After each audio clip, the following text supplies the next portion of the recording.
Best Hashem aujourd'hui, on va essayer Best Hashem de parler des enfants gâtés pourris. C'est-à-dire, il y en a beaucoup, il y en a qui ont 5 ans, 10 ans, 15 ans, 20 ans, il y en a qui sont même mariés, il y en a même qui ont des enfants et qui restent des enfants gâtés pourris, mais ici ils peuvent être en même temps enfants, parents, etc. Donc on va essayer Best Hashem de réfléchir. On va pas, attention hein, que les enfants ne regardent pas après sûr, ils me disent à cause de vous j'ai plus mes Playmobil. On n'est pas contre les Playmobil, on aime tous les majorettes, les trucs, tout ce qu'il y a, mais Best Hashem, on va essayer de réfléchir. D'abord, Avinu Malkeinu, Kadosh Baruch Hu, il a Avinu, il est notre père, et pourtant il y a marqué dans Bereshit, il y a marqué que Kadosh Baruch Hu, il n'a pas envoyé les pluies tout de suite. Rashi demande pourquoi, Bémet il amène le Midrash qui dit que il n'a pas envoyé les pluies tout de suite. Pourquoi? Parce que s'il avait envoyé les pluies tout de suite, personne n'aurait prié pour demander les pluies. Ça veut dire que les pluies étaient prêtes. C'était prêt. On avait besoin des pluies. Shamaim va'aretz, pour que quelque chose puisse pousser sur terre. On a besoin des pluies. Akadosh Baruch Hu kil olam chasdo, il veut faire chesed, il veut donner la bonté. Tout est prêt. Et pourtant, il ne donne pas tout de suite. Mais pourquoi? Tachles, de toute façon, tu veux les donner. Donne-les, que tu fais attendre là. Non. Si ça n'est pas demandé, si le olam n'est pas chassé, si le olam n'est pas manquant, et que les hommes ne prient pas, alors on n'envoie pas les pluies. Quand l'homme prie, alors Akadosh Baruch Hu, il envoie. À croire que la raison pour laquelle on donne, c'est la prière elle-même. Et que la prière, c'est la cause, ou en tout cas, c'est ce qui permet qu'on donne. Bizarre. Et bien ici, il y a une histoire qui va faire partie du prochain livre, là. Sur un Azinou, sur la page d'Azinou, on va raconter une petite histoire que j'ai vue il n'y a pas très longtemps. J'étais assis un Shabbat matin, dans une synagogue, puis il y avait un grand Talmid Chacham à côté de moi, on l'appelait à la Torah, et puis je me suis dit, qu'est-ce qu'il lit, ce Talmid Chacham? Puis j'ai regardé un Sefer, puis à la fin du Sefer, on feuillette très vite, vous savez, les jeux, on lit très très vite, on regarde, tac, tac, tac, tac, tac. Puis j'ai lu quelque chose, hop, et puis après on focalise, et hop, j'ai vu une histoire très sympathique, je vais vous raconter. Il y avait, proche du Noam Elimelech, le Rav Elimelech de Lijansk, il y avait un élève qui s'appelait Rav Mendele Miraminov. Rav Mendele Miraminov, il avait l'habitude d'aller chez son Rav. Mais à l'époque c'était bien, hein, on va chez le Rav, et puis il restait quelques semaines, mais plus encore, quelques mois, il restait chez le Rav. Donc il va chez son Rav, il mange, il dort, il étudie, chez son Rav. Quelques mois. Et puis, ce Rav, au bout de quelques mois, il s'est dit, écoute, Baruch Hashem, logé, nourri, blanchi, offrez du Rebbe. Pas besoin de prier pour la Parnassa maintenant. C'est rien, c'est tout ce qu'il faut ici. Mais quand je vais sortir, je vais avoir besoin de travailler. Je suis là pour la Parnassa, mais pour l'instant, je suis là, je suis tranquille. Et donc, il a décidé d'arrêter de prier pour la Parnassa, jusqu'à ce qu'il en ait vraiment besoin. Histoire contracidique, véridique, mais chassidique, nous raconte que le jour même, le Mesharet, le Bedo, celui qui s'occupe là-bas de tout ce qui est autour du Rav, vient servir le souper. Puis devant chaque personne, il met une soupe, devant chaque personne, il met une cuillère, mais devant le Rav Mendele, il met une soupe, mais il ne met pas de cuillère. Alors, le repas se passe, et puis une ambiance un peu silencieuse, les Rebbe sont là, les élèves, Talmidei Chachamim, on ne parle pas comme on veut. Puis à la fin du repas, le Rebbe qui dit à son élève, Mendele, tu ne manges pas la soupe? Il dit, Kvodarav, qu'est-ce que je vais faire? On m'a servi la soupe, mais on ne m'a pas donné de cuillère. Alors le Rebbe qui dit à son élève, tu vois Mendele, même pour la cuillère, il faut prier pour la parnassa. Ça veut dire que si tu ne demandes pas la cuillère à Kadosh Baruch Hu, on te servira la soupe, mais on ne te servira pas la cuillère. Les mains, c'est, qu'est-ce qu'on apprend de cette histoire? D'abord que les Rebbe, ils savent toujours tout, mais ça, on le sait bien. Même sans qu'ils lui disent, il avait compris qu'il n'avait pas prié assez. Mais ce qui est important, c'est que même quand une soupe elle est prête et qu'elle est chaude, si on ne fait pas une prière avec Kadosh Baruch Hu, s'il n'y a pas une prière qui invoque, parce qu'on est conscient qu'il nous manque quelque chose et qu'on le demande, même si c'est prêt, on ne nous le donne pas.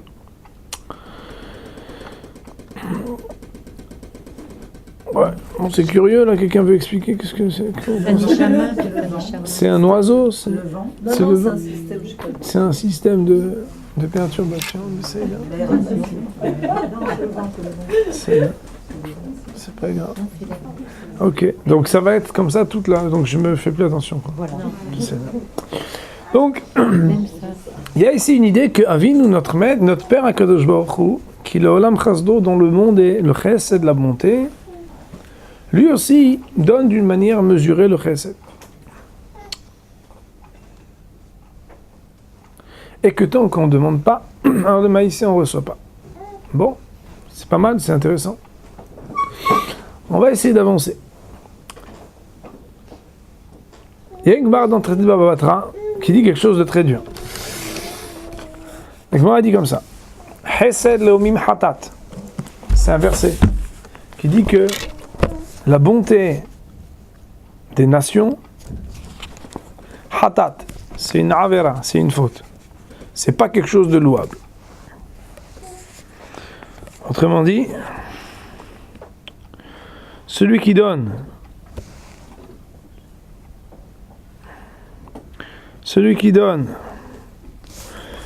mais qui ne fait pas partie d'un Israël, ce qu'il donne, ça s'appelle hatat, ça s'appelle pas une mitzvah. Pourquoi? C'est bizarre. Maïs, il a donné, il a fait une tzedaka.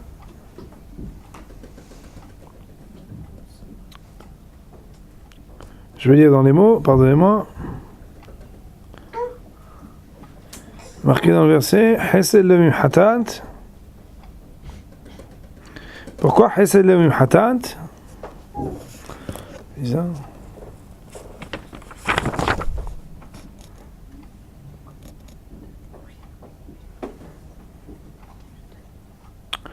Pourquoi Chesed lemim hatat? Elle dit la Gemara, parce que ce qu'ils donnent, ils le donnent pour eux-mêmes. Ils ne le donnent pas pour celui qui reçoit. Ma'apshat.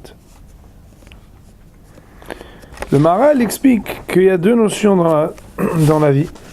Quand on dit aux enfants de donner les pièces, on ne dit pas donner chesed, on dit donner tzedaka. Il y a ce qu'on appelle tzedaka, il y a ce qu'on appelle chesed. C'est quoi la différence? Il dit le Maharal, le chesed, c'est les nations qui le donnent. La tzedaka, c'est le juif qui le donne. Bien entendu, ça veut dire que si un juif il donne chesed, veut donner tzedaka, il ne donne pas ce qu'il devrait donner. Il y a choliot, que ça veut dire aussi que sur le plan très très singulier, il peut arriver qu'un non-juif qui donne tzedaka et pas chesed, il puisse avoir une action tout à fait louable. On n'est pas en train d'ici de faire une gemara discriminatoire. On est en train de définir qu'est-ce qui s'appelle chesed et qu'est-ce qui s'appelle tzedaka. C'est un peu théorique pour l'instant. C'est pas grave, on peut pas faire que des trucs pratiques, il faut réfléchir. Donc en théorie, le Maharal nous dit comment ça marche. Le chesed, c'est quand quelqu'un il a l'impression qu'il donne quelque chose qu'il n'est pas obligé de donner. Une BA. Ouais, BA, c'est racheter vote, bonne action. Tu n'es pas obligé, tu donnes. Tzedaka vient du mot tzedek, qui veut dire la justice. Que, s'il vous plaît, c'est que les autres prennent Moussa, Moussa, et un Rashi qui dit que celui qui a entendu juste, si vous voulez juste éteindre tous comme ça. Tzedaka, c'est tzedek, ça veut dire quelqu'un qui donne parce qu'il pense que c'est juste de donner. Mais maintenant, moi je suis toujours épaté de voir qu'Am Israël, c'est un peuple qui est entre guillemets dérangé tous les jours dans toutes les synagogues du monde par des gens qui viennent demander qu'on les aide.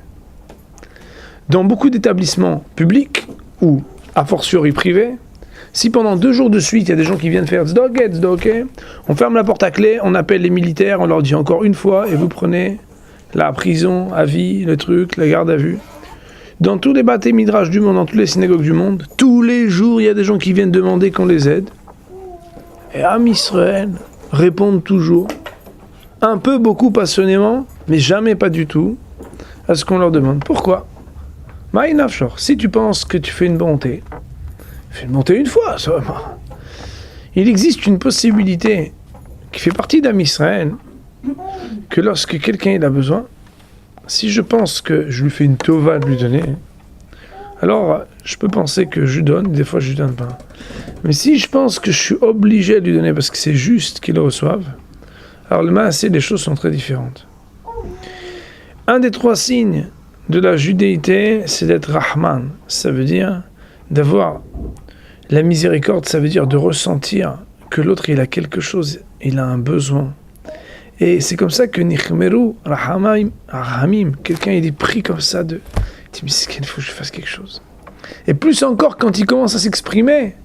Moi, je vois des gens, des fois, ils viennent dans des bâtés midrash, et puis, ils parlent avec leur cœur, ils disent, oh, Rabotai, mon fils, on ne peut pas rester comme ça, en malasot. Alors qu'il y a des gens qui mettent dans d'autres milieux, la suite, on la connaît. Chesed leomim hatat, lorsque quelqu'un, il pense qu'il donne, et qu'il aurait pu ne pas donner, son chesed, c'est hatat.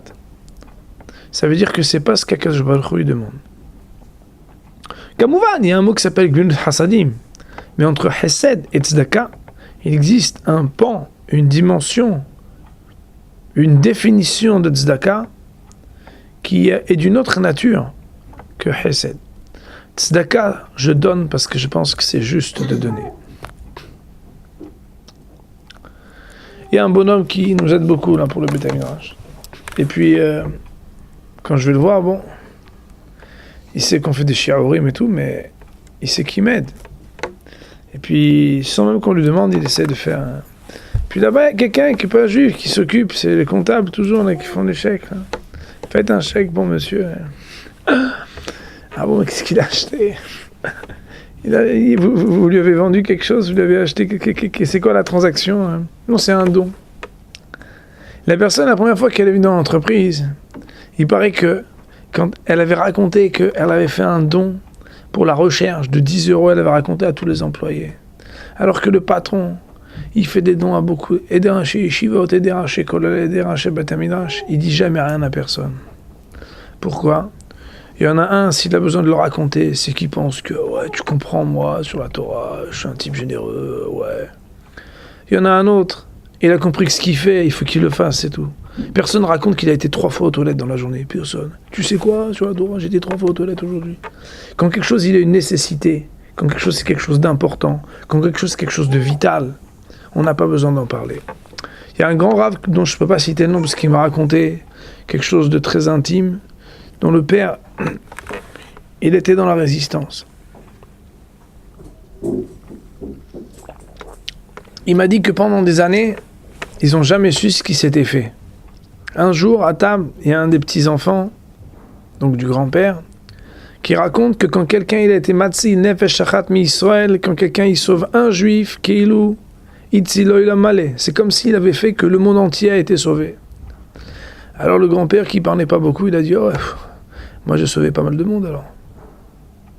Et là, hein, ils ont commencé à comprendre qu'il y a des choses qui n'étaient pas sues. Et l'histoire raconte que plusieurs fois à Yerushalayim, il y avait un bonhomme qui venait Shabbat soir, et pourtant c'était des gens assez religieux, et le Rav me raconte, son père, il n'avait jamais mis la kippa à ce type, un peu grand, un peu fort. Alors, on n'osait pas trop parler à cette génération qui a vécu cette page de l'histoire, mais il y a un des enfants qui a dit, papa, d'habitude, tous les juifs, tu leur mets une petite kippa pour qu'ils douchent au moins, qu'est-ce que c'est ça? Il dit, oui, mais lui, il n'est pas juif. Lui, c'est un tzaddik umot haolam. Avec lui, on a fait des choses, on a sauvé pas mal, on a fait pas mal de choses. Quand il est niftar, ils ont découvert, quand le père est niftar, ils ont découvert des milliers de témoignages de gens, d'enfants qui ont été sauvés. Alors, une fois, quand ils essayaient de lui tirer comme ça les infos pour savoir qu'est-ce que t'as fait, combien t'as fait, il a dit un yesod, et moi, depuis que j'ai entendu ça, ça m'a bouleversé. Il a dit, j'ai pas besoin de parler. Quand quelqu'un il est intègre avec ce qu'il fait, quand quelqu'un il pense qu'il a fait ce qu'il devait faire, il n'a pas besoin d'en parler.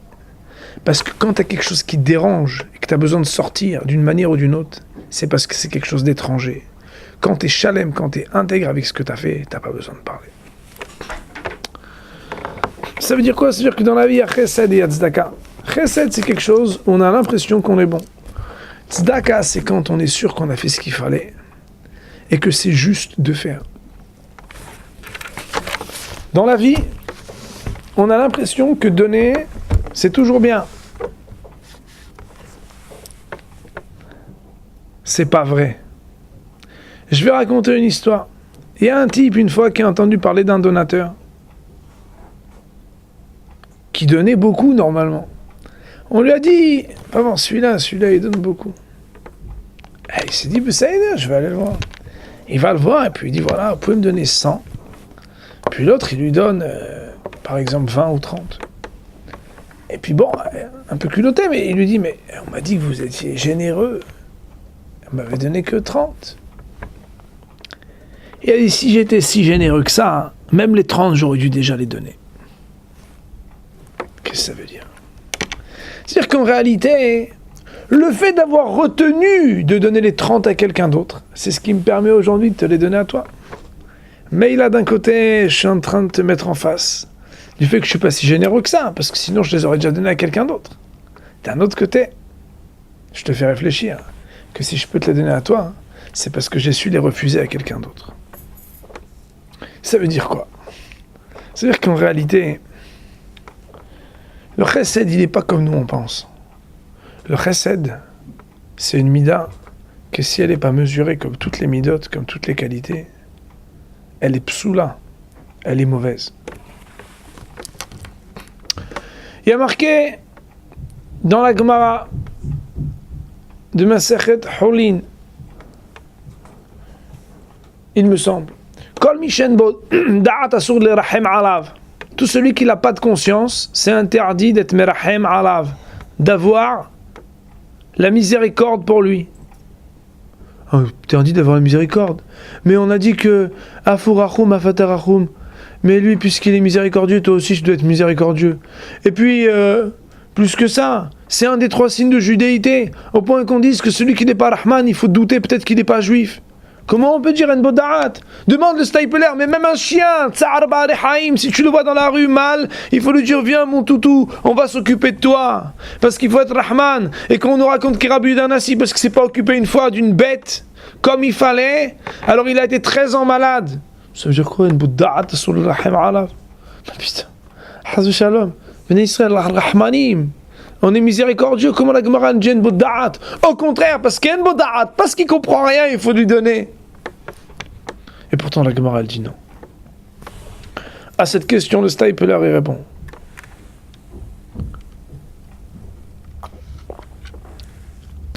Il dit, une mida, il faut qu'elle soit mesurée par le da'at. Une qualité, elle n'est pas absolue. Moi, quand je parle de ça, j'aime bien donner une parabole. Les épices, c'est très fin. Si au lieu d'en mettre une pincée, tu as mis une cuillère, c'est la catastrophe. Pourtant, dans un autre mets, si tu mets une pincée et pas une cuillère, c'est la catastrophe. Les maris, ils sont très très très sensibles aux épices quand le plat est déjà prêt, parce qu'on leur a appris à apprécier que... Là, t'as mis un petit peu de truc, là. Moi, je bidouc, presque je ne l'ai pas senti. D'habitude, j'aime pas, mais là, l'épice, c'est mesuré. En hébreu, la qualité, ça se dit pas tova ora, ça se dit mida, une mesure. Ça veut dire quoi? Il y a des gens, vous savez, alors comment tu le trouves? Il est gentil. Gentil, ça veut dire quoi, gentil? Gentil quand? Gentil avec qui? Non, gentil tout le temps. Gentil tout le temps, ça veut dire démesuré, ça veut pas dire gentil, ça peut même vouloir dire méchant. Il est coléreux. Ah, coléreux, c'est mauvais. Ah bon? L'autre, il est longanime. Tu sais quoi, tu peux jour et nuit essayer de l'énerver, jamais il va s'énerver. Le toujours, c'est le contraire d'une qualité. Si on est toujours généreux, on n'est pas généreux. Si on est toujours coléreux, on n'est pas coléreux. Si on est toujours mévater, conciliant, on n'est pas conciliant. Parce qu'une mida, c'est un trait de caractère brut, avant d'avoir été travaillé. Ça veut dire que tant qu'on ne travaille pas les midotes, on est des sauvages, Moraï vers un botaï. Tant qu'on ne travaille pas les midotes, on est des sauvages. Non, mais moi, j'ai appris depuis que je suis jeune, tu comprends, c'est ancré en moi, naturel, nanana, ma mère, je l'ai toujours vu. Tant que tu ne travailles pas, c'est un défaut.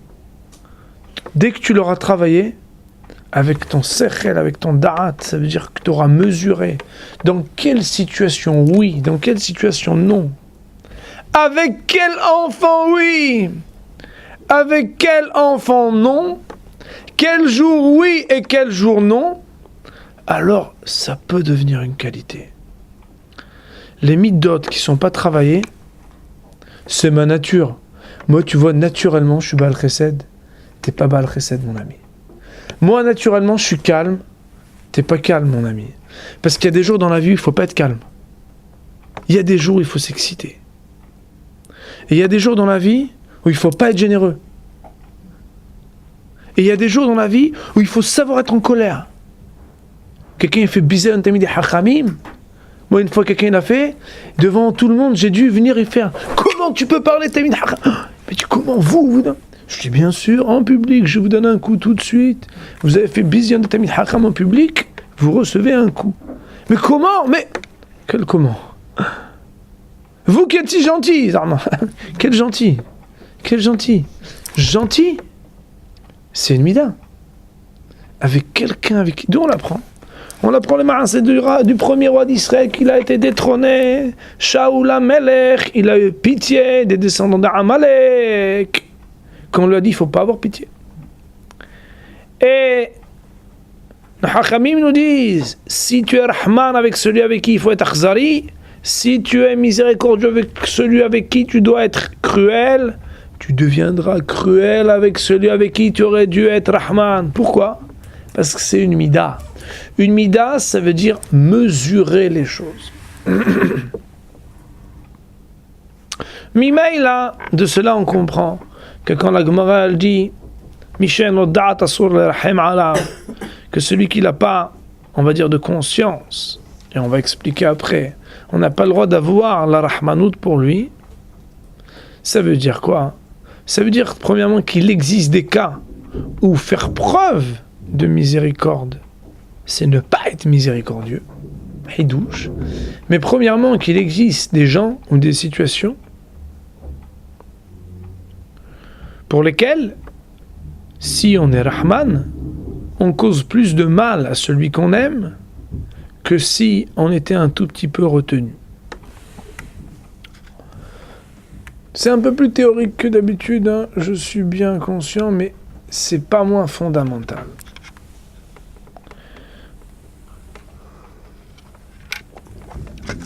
Les gens aiment le kavod. Le kavod. Et le kavod, il est important. Pourquoi? Parce qu'il y a marqué kavod, hachamim inhalu. Les hachamim, ils vont avoir l'héritage du kavod. Plus que ça, une fois dans un cours, c'était pas avec vous, c'était sur l'éducation, mais c'était à Sarcelles, j'avais démontré, en citant la Gemara qui dit que celui qui court derrière le kavod le fuit, celui qui fuit le kavod le poursuit. Une fois, un de mes rabbanim, il a dit, mais celui qui fuit les femmes mal habillées, les femmes habillées, elles ne courent pas derrière lui. Pourquoi? Parce que c'est pas bien. Alors que celui qui fuit le kavod, si le kavod il le poursuit, c'est que certainement c'est une récompense, c'est pas une punition. Donc le kavod be'etzem en vraie vérité c'est quelque chose de positif, seulement pas n'importe quel kavod il est positif. Vous comprenez? Celui qui fuit le gezel il le poursuit pas. Si quelqu'un il fuit le kavod et le kavod il le suit, c'est que si mina shamaim, on veut pas l'esquinter, on veut lui donner ce qu'il mérite justement comme quelque chose qui vient couronner ce comportement. Autrement dit, le kavod, il revient et c'est quelque chose de bien, mais pas celui qui le réclame. Le kavod, c'est midat atif eret. C'est le juste équilibre entre hesed et gevura. Ouais, en fait c'est comme ça. Hesed et gevura. Les questions, pardonnez-moi. Alors je vais parler plus fort. Hesed. Hesed, on va appeler ça la bonté. Si ça vous dérange pas, je vais répondre parce que comme ça, c'est des questions après. Gevura, on pourrait appeler ça la puissance. On pourrait appeler ça comme ça.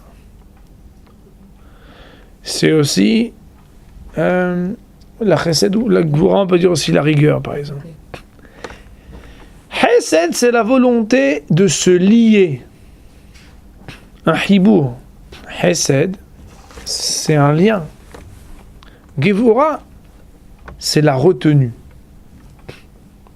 Être trop dans la retenue, dans la distance, nous dit Yitzhak, c'est pas toujours évident à vivre. Je parle pas beaucoup. Très silencieux. De temps en temps, il dit un petit mot, mais... Hesed, il s'arrête pas, il est tout le temps. Ça y est. Gevura, c'est le kavod. Le juste équilibre entre la volonté d'être lié et le sens de la retenue, c'est ce qui donne le kavod. Il y a un rav qui dit que dans les couples, c'est très dur d'avoir en même temps l'intimité et pas la familiarité. Ça veut dire que d'un côté, on est très liés, et de l'autre, on arrive à garder du kavod.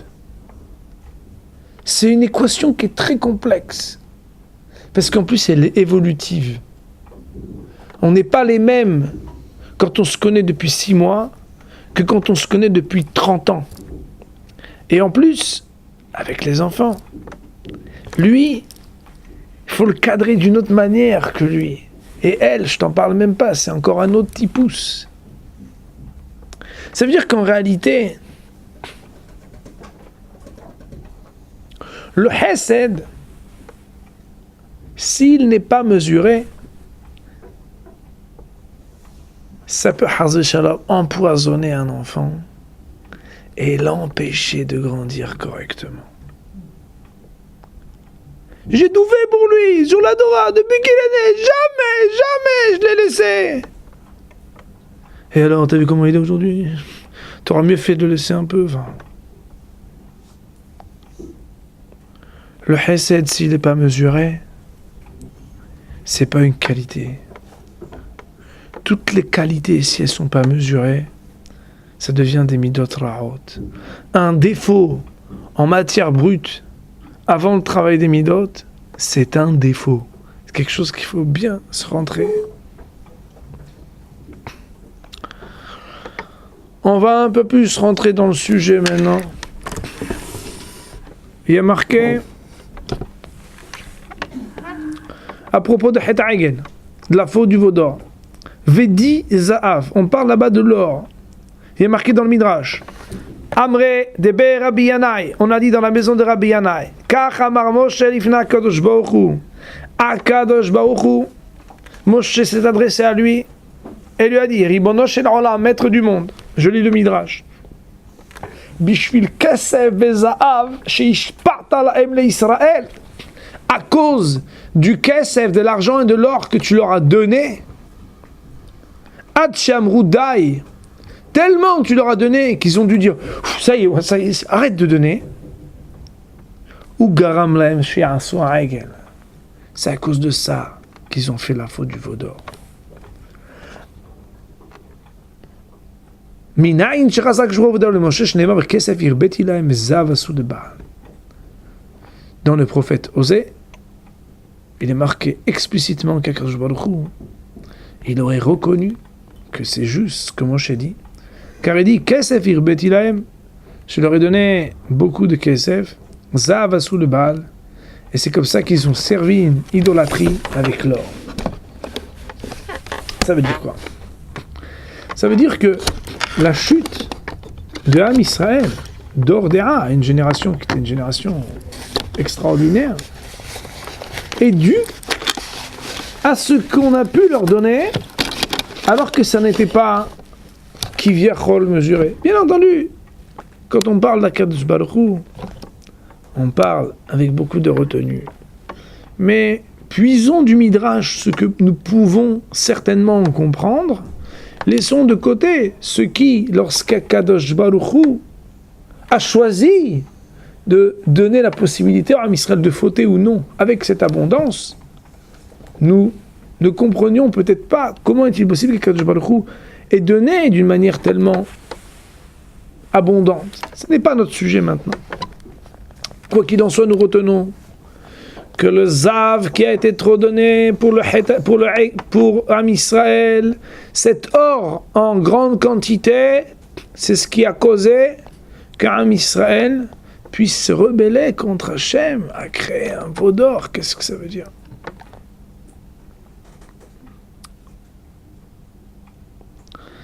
Il y a un autre texte qui est très intéressant, qui raconte que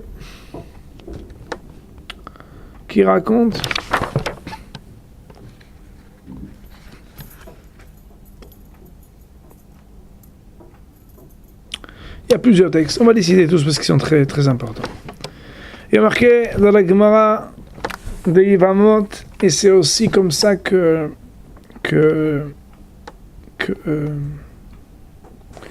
la halakha est tranchée dans le Rambam et dans Shulchan Aruch, dans Yoredea. Il y a marqué qu'un non-juif qui veut se convertir, on doit l'avertir. Où il met les pieds. Bien entendu, on ne doit pas trop l'avertir, juste pour mesurer son niveau d'engagement et de volonté.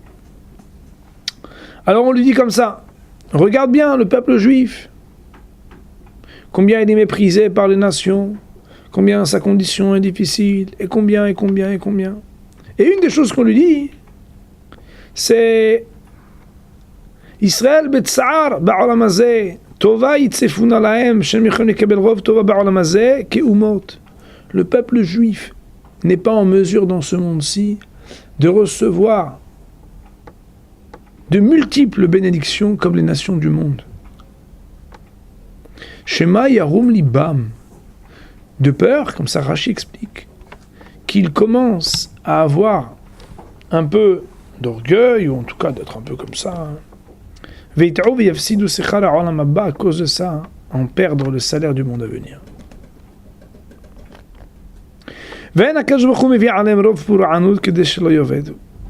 Ni trop de bénédictions, ni trop barminan de malédiction. Autrement dit, Akadosh Baruch Hu, et c'est comme ça qu'on le dit à celui qui n'est pas encore entré sous les ailes de la Shekhinah, on le met en garde que ce qu'il pouvait avoir comme facilité lorsqu'il était non-juif, désormais il rentre dans une relation où Akadosh Baruch Hu, notre Père, lui donnera les choses de manière mesurée. On ne peut pas avoir la même bénédiction. Bizarre, mais pourtant nous on a l'impression vraiment que on a plus de beracha. D'abord c'est parce que nous on sait d'où elle vient. Celui qui sait d'où les choses viennent, celui qui sait les demander, quand on lui donne, il arrive toujours à se suffire et à être heureux. Il y a marqué que quand Esav et Yaakov, ils ont demandé la bénédiction à leur père, on a l'impression qu'on leur donne la même chose. Il y a plusieurs différences entre les bénédictions de Tal, Shamaim et de Shmane Haaretz, la rosée des cieux et les terres grasses, même si elles ont été octroyées et à l'un et à l'autre, il y a plusieurs différences. Premièrement, l'ordre. Esav, qui s'intéresse plus à ce monde-ci, on va lui parler de la terre avant de lui parler des cieux. Mais ce qui est souligné par Rashi, c'est que le nom de Dieu qui est utilisé lorsqu'on parle de Ham Israël ou des non-juifs quant à cette bénédiction n'est pas le même. Le peuple juif, il ne reçoit que lorsqu'il fait les mitzvot. Le non-juif, ils reçoivent même lorsqu'ils ne font pas les mitzvot. Pourquoi ? Parce que le peuple juif est à ce point lié, écoutez bien, que même si on ne lui donne pas tout le temps, il garde son lien avec Hachem. Il ne se rebelle pas. Le non-juif, lui, si on ne lui donne pas tout le temps, il pourrait être amené à se rebeller contre Hachem. De là, on voit quelque chose, c'est qu'il est ancré dans la nature de Ham Israël. Que même si on ne donne pas tout et que quand on ne donne pas parce que tu ne mérites pas, c'est parce que tu ne mérites pas, il n'y a pas de rébellion à avoir. Il n'y a pas à avoir peur qu'on se rebelle. Ham Israël, c'est ancré que même quand il ne reçoit pas, s'il ne mérite pas, c'est pas grave. Et c'est comme ça.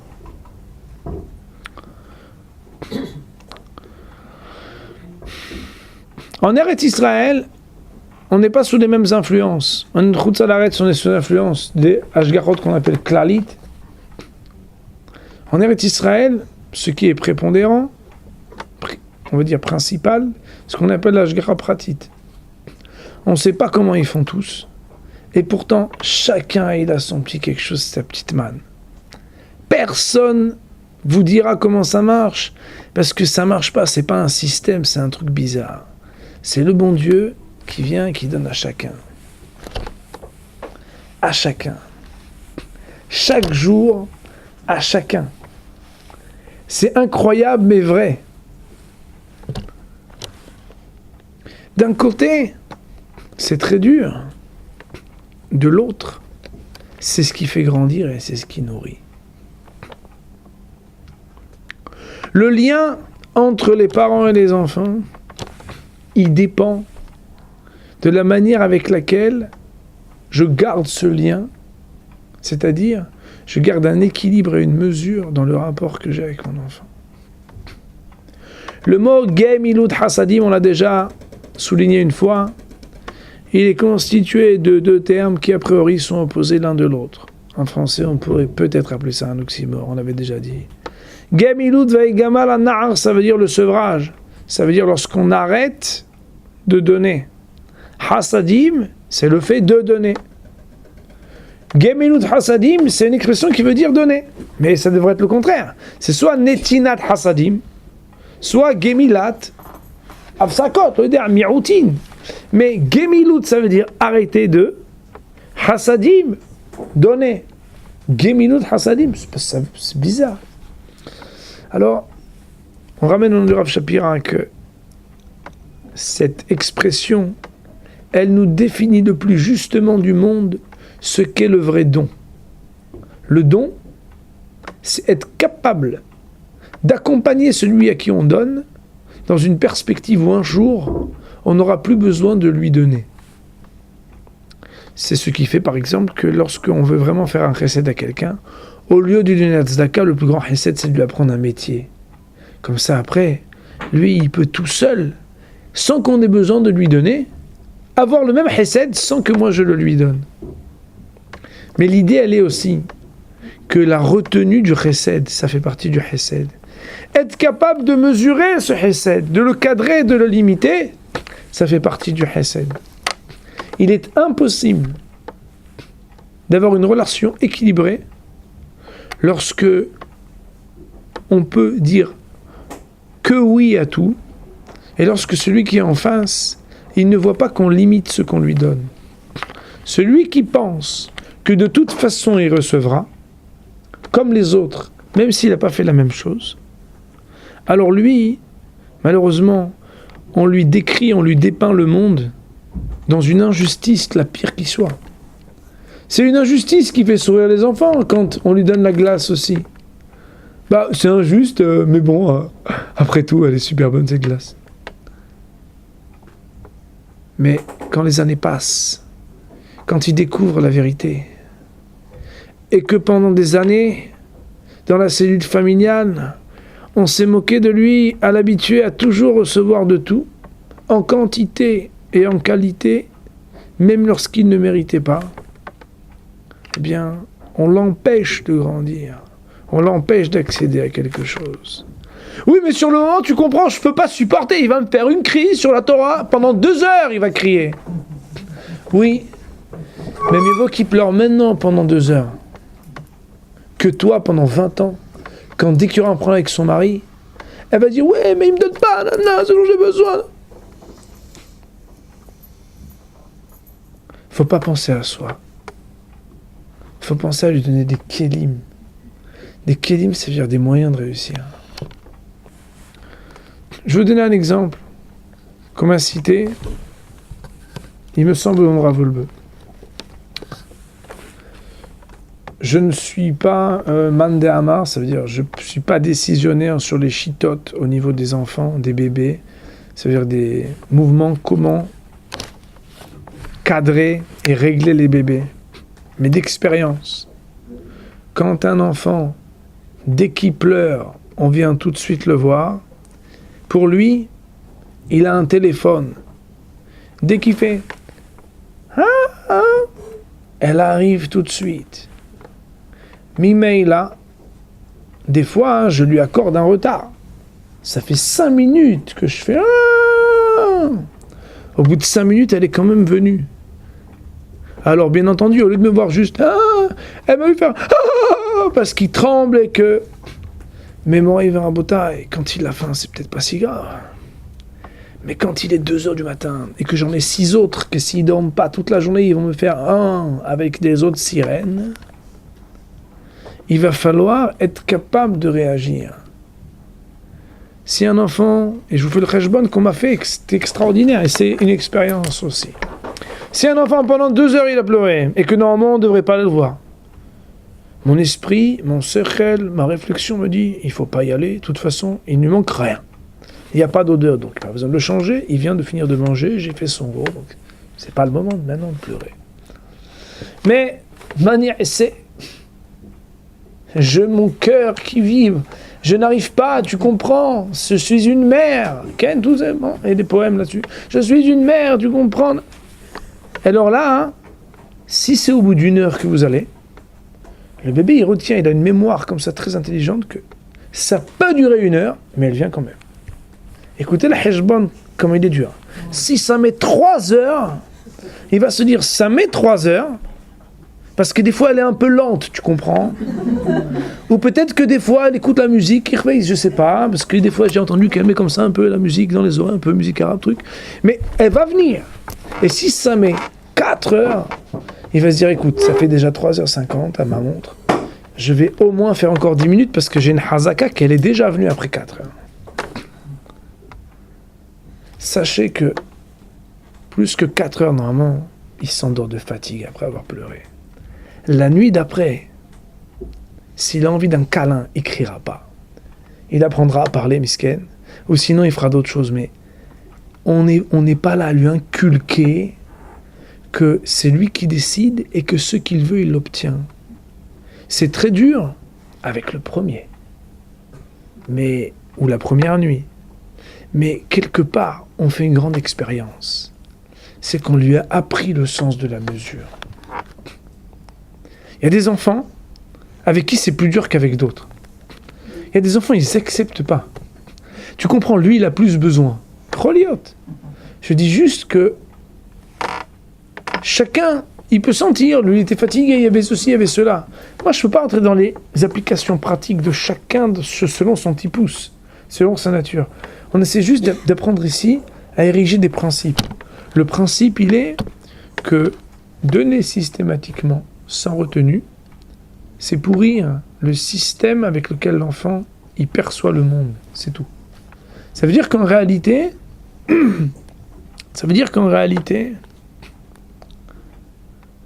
l'enfant un jour, il vous remerciera d'avoir dit non. Moi, des fois, je dis à un fusil, un jour, tu me diras, merci de ne pas m'avoir donné la glace ce Shabbat. Parce que pour ce que tu as fait, si je t'aime, je peux pas te la donner. Oh, mais bon, faut vraiment, c'est pas grave alors. Ils auront entendu que je t'aime, parce que je t'aime, je peux pas te la donner. Parce que je t'aime, je peux pas te la donner. Première fois, ils prennent pour un fou. Deuxième fois, ils prennent pour un fou. Mais un enfant, un jour, il va venir de lui et va dire, papa, je peux pas avoir la glace parce que j'ai fait ça et ça. Vous comprenez? C'est-à-dire qu'il comprend que dans la vie, on doit mériter ce qu'on reçoit. Oui, mais tu comprends, il va voir les autres. Et alors, les autres, ils n'ont pas parlé comme lui. Et l'autre, il n'a pas tout cassé. Et le troisième, il a...